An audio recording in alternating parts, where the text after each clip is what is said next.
You're born in 1925, rural Japan, rice paddies, poverty.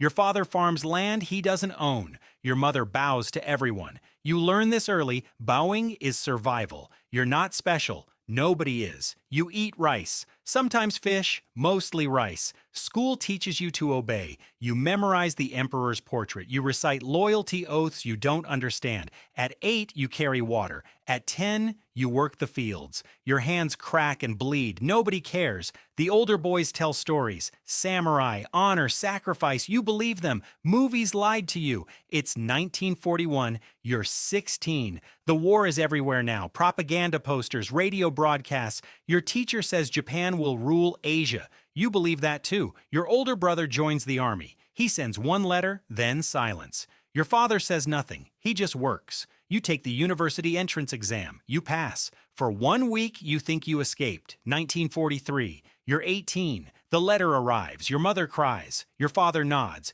You report to the Naval Air Base. You're not joining the Navy. The Navy is taking you. They cut your hair. They give you a uniform. It doesn't fit. You thought this would feel important. Heroic. It feels like processing livestock. You learn to fly. Sort of. There aren't enough planes, or fuel, or time. You get 30 hours of flight training, maybe 40. American pilots get 300. You don't know this yet. The instructors are tired. Some are angry. They know what you're training for. They don't say it directly. They don't have to. You practice takeoffs. You practice basic maneuvers. You don't practice landing. Think about that. October 1944, your commander gathers everyone. He explains the special attack units, Tokubetsu Kogekitai, Kamikaze, Divine Wind. He asks for volunteers. Every hand goes up. You think you chose this? You didn't. The social pressure is a hydraulic press. If you don't raise your hand, you're a coward. Your family is dishonored. Your village is ashamed, so your hand goes up.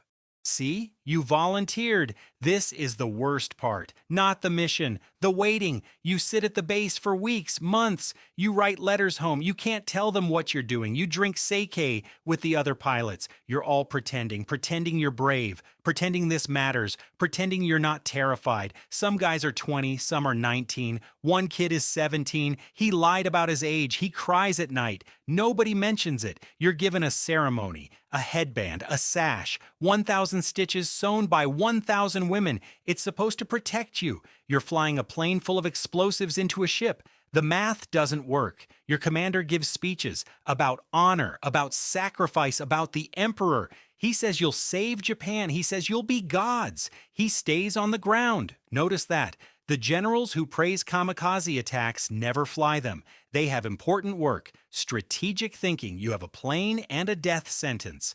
April 1945. It's time. You wake up at dawn. You eat a final meal. Rice, pickled radish, miso soup, special occasion. They give you fish. You can't eat it. Your stomach is a stone. They take a photograph. You and your unit, everyone smiling. You're not smiling inside. You put on your uniform, your headband, your sash. You write one more letter. You already wrote 20. This one says the same thing. I die with honor. I am proud. Take care of mother. You don't mean it. You mean I'm 20 years old and I don't want to die, but you can't write that. You board the plane. It's a 0, modified. The landing gear is welded shut. One-way trip. They topped off the fuel just enough to reach the target. No need for a return journey. Efficient. You taxi down the runway. Your hands are shaking. You take off. For 10 minutes, it's almost peaceful. The sky is blue. The ocean below is vast. You think about your mother, your village, your brother who never came home. You think about running. Where would you go? You see the fleet. American ships, dozens of them, they see you too. The anti-aircraft fire starts, black clouds of flak, tracer rounds. You're supposed to pick a carrier, an important target. You just aim for anything big. You dive. This is it. The moment they told you would be transcendent, pure, sacred. You're just scared. The ship gets bigger. The guns get louder. You think your plane misses. Most of them do. You hit the water 200 meters from the ship. The explosion is small, pointless. Nobody on that ship even knows your name. Your mother receives a letter. Your son died heroically for the emperor. She cries for years. Your village builds a small memorial. Your name is on it, misspelled. The war ends 4 months later. Japan surrenders unconditionally. Everything you died for, meaningless. The emperor makes a radio address. He's not a god, just a man. He lives to be 87. You made it to 20. Decades later, movies are made. Romantic, tragic, beautiful, cherry blossoms, brave young men, honorable sacrifice. They don't show the crying, the vomit, the fear. They don't show how most of you missed. They don't show how the generals survived. History remembers kamikaze pilots as fanatics, as mysteries, as symbols. It doesn't remember you as a kid who wanted to live. Here's what they don't tell you.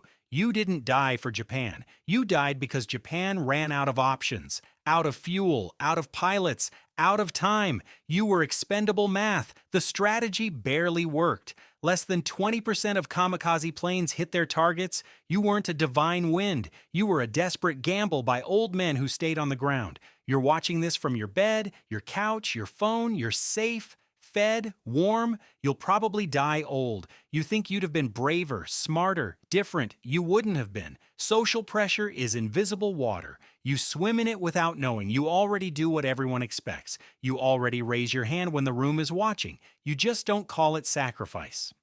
Your photo in a museum? Maybe. Your name in a database. A paragraph in a textbook if you're lucky. Your fear, your doubt, the fact that you didn't want this, the fact that you had no choice, the fact that it didn't matter. History doesn't care who you were. It only remembers what survived. The truth didn't survive. The myth did. Stay if you want to see another life like this. History doesn't care who protected whom. It only remembers who survived to tell the story. And you weren't holding the pen. If you want to see another life ground down by the machine, stay. There's plenty more where this came from.